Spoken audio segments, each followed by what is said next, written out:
तो hi friends, लेके चलते हैं हम अपने चैनल पे एमजी इलेक्ट्रिकल। तो जैसे कि मैं जानता हूँ कि आईटीआई करे हुए बंदे और डिप्लोमा करे हुए बंदे, किसी ने इलेक्ट्रिकल डिप्लोमा किया हुआ है, किसी ने इलेक्ट्रिकल ट्रेड से आईटीआई की हुई है, वो बोलते हैं सर हमारे पास एक्सपीरियंस नहीं है तो हम काम कैसे करें।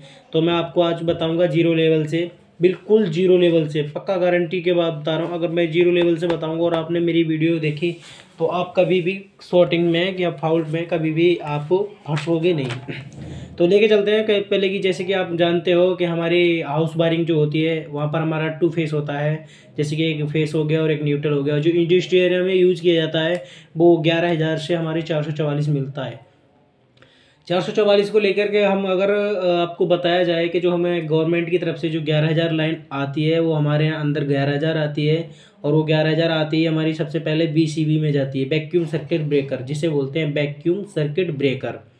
वहाँ से होते हुए डायरेक्ट हमारी उसमें ट्रांसफार्मर भी जाती है। जो हमारा ट्रांसफार्मर लगा होता है उसे स्टेप डाउन ट्रांसफार्मर कहते हैं, स्टेप डाउन ट्रांसफार्मर कहते हैं।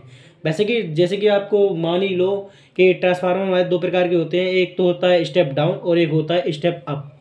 तो स्टेप अप का जो ट्रांसफार्मर होता है उसका वोल्टेज होता है कम से ज़्यादा करने के लिए, और जो स्टेप डाउन होता है उसका कम होता है ज़्यादा से कम के लिए।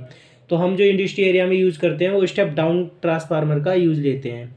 तो जब हमारी 11,000 उसमें जाती है तो वो हमें 440 कन्वर्ट करके हमें 440 वोल्टेज देती है। और विद उस थ्री फेज के जरिए एक न्यूट्रल भी हमें वहाँ से ही प्राप्त होता है।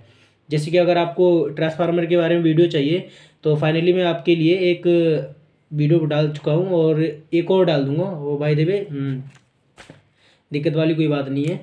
तो आपको मैं बता दूं कि हमारा जो 11,000 से 444 आता है वो हमारा स्टेबलाइजर बोलते हुए HT पैनल में आता है, जिसे बोलते हैं लो ट्रांजैक्शन पैनल। समझ रहे हो आप? LT पैनल को बोलते हैं, वो LT पैनल को बोलते हैं लो ट्रांजैक्शन पैनल, जिसे हम कंपनी के द्वारा मेन पैनल भी बोलते हैं। वहाँ से हमारे छोटे छोटे डीबीओ में, डीबी डिस्ट्रीब्यूशन बॉक्स, डीबी को डिस्ट्रीब्यूशन बॉक्स बोला जाता है, छोटी छोटी डीबीओ में दे दिया जाता है कनेक्शन कि फलानी मशीन के लिए, उस मशीन के लिए, उस मशीन के लिए, जैसे हम इंडस्ट्री एरिया में फैला देते हैं कनेक्शन। तो जो हमारा मेन पॉइंट होता है वो जिसे यूटिलिटी एरिया भी बोलते हैं, जैसे कि HT पैनल हो गया, LT पैनल हो गया, और कंप्रेसर हो गया, DG हो गया, एंड स्टेबलाइजर और ट्रांसफार्मर, ये सब यूटिलिटी के एरिया में आते हैं। तो मेन चीज़ है कि हम जो घर में यूज़ करते हैं पावर सप्लाई जो गवर्नमेंट की तरफ से होता है, वहाँ किसी के नॉर्मल से घर में तो हमारा टू फेस, मतलब आई मीन सिंगल फेस ही आता है, फेस और न्यूट्रल। और जो इंडस्ट्री एरिया में होता है उसमें 3 फेस होते हैं और एक न्यूट्रल होता है।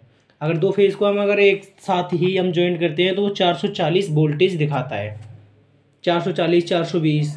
अगर एक फेस को न्यूट्रल के साथ अगर हम वोल्टेज नापें तो 220, 220, 230, 220, 230 इतना ही दिखाता है। तो लेके चलता हूँ आज मैं आपको उसके बारे में। जैसे कि इंडस्ट्री एरिया में अब वो आप कहते हो कि हमें कैसे पता पड़े कि हमारे पास कितना फेस आ रहा है। तो उसमें जो केबल होता है वो 4 कोर का केबल डालते हैं, 4 कोर का केबल डालते हैं जिसमें 3 फेस और एक न्यूट्रल होता है। समझ गए होगे आप? आशा करता हूँ आप समझ जाओगे।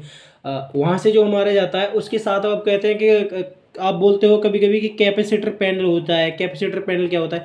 तो कैपेसिटर के बारे में आपको मैं बता दूं कि कैपेसिटर पैनल जो हमारा होता है वो हमारा लोड मेंटेन करने के लिए होता है, लोड मेंटेन करने के लिए होता है। जैसे कि एक साथ हमने मशीन सारी ऑन करी और हमारा लोड एकदम जर्क लोड जो होता है वो LT पैनल पे ना पड़ने की जगह, LT पैनल पे ना पड़ने की जगह वो कैपेसिटर पैनल पे पड़ जाता है।